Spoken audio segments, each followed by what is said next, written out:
नमस्कार। मन की आवाज़ चैनल में आपका स्वागत है। हमारी आज की कहानी है आत्मसम्मान जिंदा है अभी। उम्मीद करती हूँ आपको कहानी ज़रूर पसंद आएगी। किचन से बहू सोनिया के झल्लाने की तेज आवाज़ें आ रही थी। वो अपना सारा गुस्सा बर्तनों पर निकाल रही थी।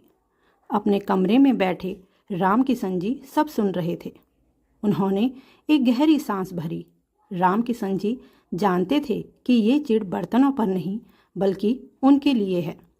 सोनिया उनका गुस्सा बर्तनों को पटक पटक कर निकाल रही थी। राम किशन जी सब समझ रहे थे कि बहू मुझे उठाकर बाहर नहीं फेंक सकती, इसलिए बर्तनों पर अपने दिल की भड़ास पूरी कर रही थी। दरअसल सुबह ठंड कुछ ज़्यादा ही थी, तो चाय के शौकीन राम किशन जी को चाय की तलब लगी और वो खुद को रोक न पाए। रसोई के पास जाकर बहू को एक कप चाय के लिए राम किशन जी ने बोल दिया था। उसी का गुस्सा सोनिया निकाल रही थी। हाँ, बस यही काम तो रह गया है मेरा, चाय बनाने का। सुबह से 2 बार तो पी चुके हैं। ऐसे ही मैं चाय बनाती रही तो बन गया नाश्ता और खाना। बहू के ये शब्द सुनकर राम किशन जी की आंखों के कोर नमी से भीग गए। बड़ी मुश्किल से उन्होंने अपनी आंखों में आंसू आने से रोका। बहू के कठोर शब्दों से चाय की तलब शांत हो चुकी थी। राम किशन जी के कलेजे में एक हुक उठी। एक कप चाय के लिए अपने बेटे के घर में इतनी बेइज्जती। किशन जी को सोनिया के बोलने से उतना दुख नहीं होता जितना राकेश के चुप रहने से होता। पराये का ताना उतना नहीं चुपता जितना अपने जये का मौन। राकेश की भी मानो इसमें पूरी स्वीकृति हो सोनिया को अपने बूढ़े बाप की बेइज्जती करवाने की। कहते हैं जीवन साथी की असली ज़रूरत बुढ़ापे में होती है। जब तक रमा जी जिंदा थी किसी बात के लिए इंतज़ार नहीं करना पड़ता था राम किशन जी को। बिना कुछ बोले ही सब समझ जाती थी कि उन्हें क्या चाहिए। लेकिन जब से रमा जी गई थी तब से तो वो बिल्कुल लाचार हो गए थे। वह राम किशन जी का घर में रहना उनकी बहू सोनिया को अखरने लगा था। राम किशन जी की आंखों में कुछ साल पहले के दिन चलचित्र की तरह तैर गए। राम किशन जी एक सरकारी अध्यापक थे।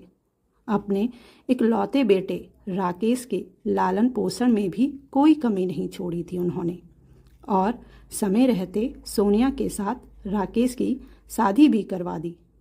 दोनों बेटे बहू शहर में जाकर बस गए और अपनी दुनिया में मग्न हो गए। गांव में उनके पिताजी ने जो घर बनाया था उसी पर 4 कमरे राम किशन जी ने और बनवा दिए थे और घर को एक आलीशान कोठी में तब्दील कर दिया था। छोटा सा लान जिसमें अक्सर राम किशन जी चाय पिया करते थे और गांव के गरीब बच्चों को पढ़ाया करते थे। लीजिए गुप्ता जी, आपकी फेवरेट अदरक वाली चाय तैयार है। अरे रमा, तुम्हें कैसे पता चल जाता है कि मेरा चाय पीने का मन कर रहा था? अरे क्या मैं नहीं जानती कि आपको चाय पीना कितना पसंद है? लेकिन सुनो जी, अब धीरे धीरे बुढ़ापे में इतनी चाय पीना आपकी सेहत के लिए ठीक नहीं है। अरे मेरी सेहत एकदम ठीक है। वह क्या चाय बनाई है आपने श्रीमती जी? एक बात तो कहनी पड़ेगी, आपके हाथों में जो जादू है ना, वो किसी और के हाथों में नहीं है। चाहे चाय हो या खाना, तुम्हारा मुकाबला कोई नहीं कर सकता। सच में आप भी ना कुछ भी बोलते हैं। शर्माती आंखों वाला मुस्कुराता हुआ चेहरा गुप्ता जी के मानस पटल पर प्रतिबिंबित हो रहा था कि तभी राकेश की आवाज़ से दोनों चौंक गए। आज बहुत दिनों बाद राकेश उन दोनों से मिलने आया था। रात को बातों ही बातों में राकेश ने राम किशन जी और रमा जी से शहर चलने की बात की। माँ, मैं चाहता हूँ कि आप दोनों अब मेरे साथ शहर में रहें। यहाँ की देखभाल करने के लिए आप दोनों कभी कभी आ जाया करना। नहीं राकेश, हम दोनों यहीं ठीक हैं। वहाँ जाकर क्या करेंगे हम? शहर की आबो हवा हमें वैसे भी ठीक नहीं लगती। अरे पिताजी, जब वहाँ रहने लगोगे तो वहीं अच्छा लगेगा। और वैसे भी मुझे इतनी छुट्टियाँ नहीं मिलती हैं कि मैं हर 6 महीने में आप लोगों से यहाँ मिलने आ जाऊँ। और अब बुढ़ापे में बहुत सी चीज़ें हैं। कल को सुख है दुख है तो वहाँ शहर में सब सुख सुविधा है। यहाँ गांव में तो कुछ भी नहीं है। माँ, आप पिताजी को समझाओ ना। सुनिए, राकेश ठीक कह रहा है। अब बुढ़ापे में हमें बेटे की ज़रूरत तो पड़ेगी ही। कल किसने देखा है, हम दोनों यहाँ अकेले हैं। वहाँ कम से कम बच्चे होंगे तो एक दूसरे के लिए चिंताएं तो कम होंगी। राकेश जी का मन नहीं था, लेकिन रमा जी के बहुत समझाने के बाद राकेश जी बेटे के साथ शहर आ गए। यहाँ पर 3 साल के पोते के साथ दोनों का समय कब गुजर जा रहा था दोनों को ही पता नहीं चलता। राकेश और सोनिया भी अपने बच्चे को दोनों के पास छोड़ कहीं भी आ जा रहे थे।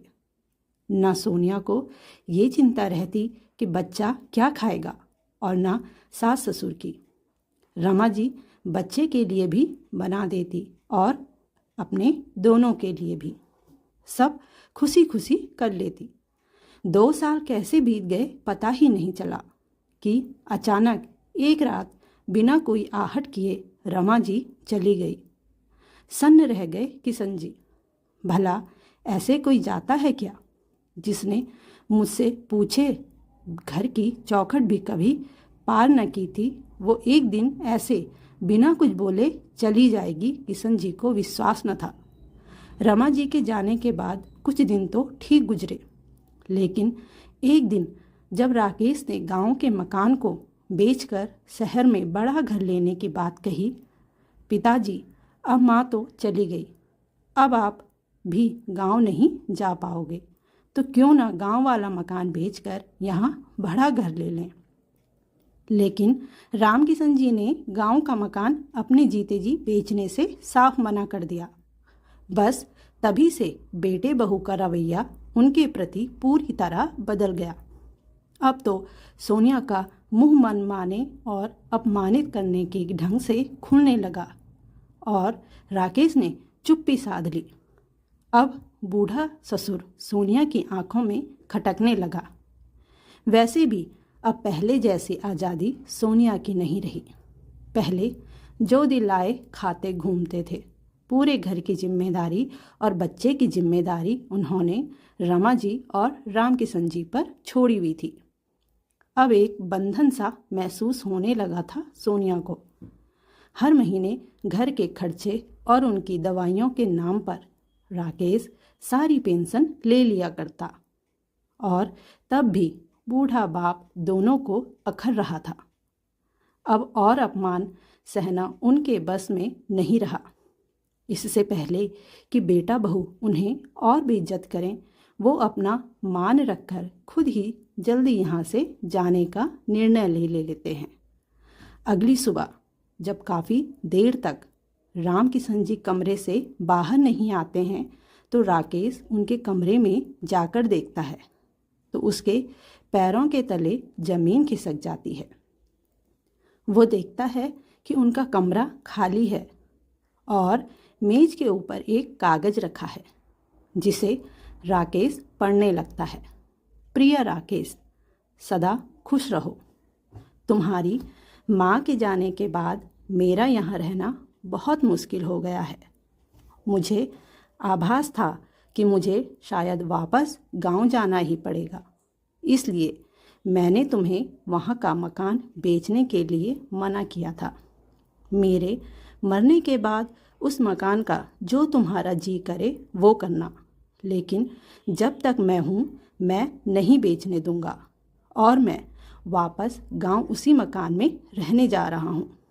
तुम्हारा पिता बूढ़ा जरूर हुआ हूँ, लेकिन उसका आत्मसम्मान अभी भी जिंदा है और ये आत्मसम्मान मरने के बाद ही मरेगा। सोचा था अपने अंतिम पलों में बहू बेटे के साथ सुख से रहूँगा, लेकिन रमा के जाने के बाद मेरे रहने से बहू की वो आज़ादी नहीं रही जो पहले थी। इसलिए जा रहा हूँ और मेरी चिंता मत करना, मेरी पेंशन मेरे लिए बहुत है।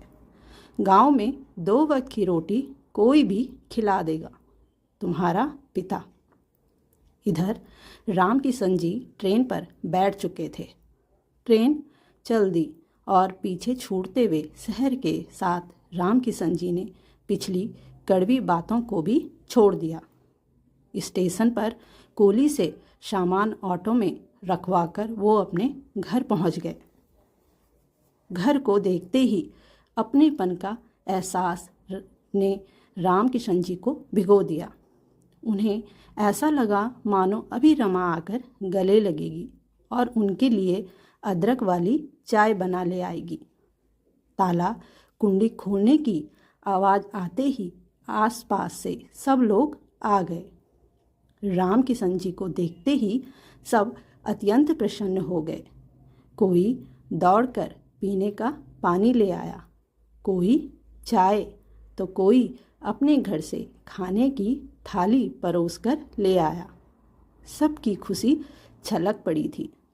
रात पड़ोस का मयंक, जिसे उन्होंने पढ़ाया था, ने उनके बिस्तर पर धुली हुई चादर लगा दी, तकिए का लिहाफ बदल दिया, ओढ़ने को धुली चादर रख दी। राम किशन जी की आंखें भीग गई।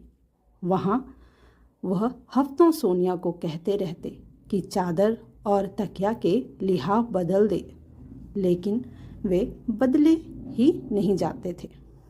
ऊपर वाले हिस्से में राम किशन जी ने किराएदार रख लिए। फिर से राम किशन जी ने गांव के गरीब बच्चों को पढ़ाना शुरू कर दिया। बदले में कोई उनका झाड़ू पोछा कर देता, कोई खाना बना देता, कोई रसोई साफ कर देता। राम किशन जी अब रमा की यादों के साथ यहाँ खुश रहने लगे थे। वो कहते हैं ना, जिसे आपकी ज़रूरत ना हो उसके लिए कितना भी करो, कितने भी अच्छे ढंग से रहो, पर आप रहोगे सबकी नज़र में बेकार, बोझ ही। लेकिन किसी का सहारा बनना जीवन को एक अलग ही सार्थकता, एक उद्देश्य, एक दिव्य संतोष प्रदान करता है। वही संतोष आज राम किशन जी को महसूस हो रहा था। धन्यवाद दोस्तों। कहानी पसंद आई हो तो कमेंट, लाइक, चैनल को सब्सक्राइब ज़रूर करिएगा।